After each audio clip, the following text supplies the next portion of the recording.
How can I address problems in my marriage without my spouse feeling as if I'm trying to fix them? Mm, yes, that's another really great one. What I hear there is the heart behind it of saying, I want us to be closer. I want us to be connected. I just don't want them to think that I'm trying to hurt them. So the heart behind that is beautiful. So whenever I have a couple that is struggling in that area, I usually say to lean into that.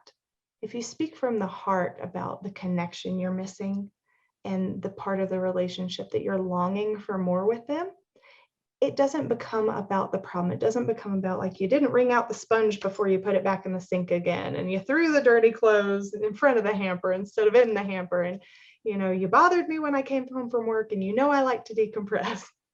We get so caught up in conflict and blaming Mm, with the content there.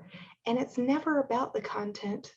It's never about the other person. It's really about that we feel distant, we feel disconnected, and we're longing to have that closeness with our best friend again. And so that's my biggest encouragement to couples is speak from the heart, not about the issues floating around up at the top of the smoke screen.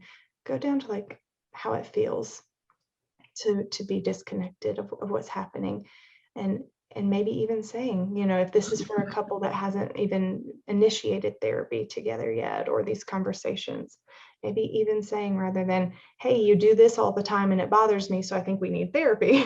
Saying like, I really feel disconnected. I feel like, we don't have what we used to have, and life has gotten in the way, and there's things you do that probably drive me crazy, and there's things I do that I'm sure drive you crazy.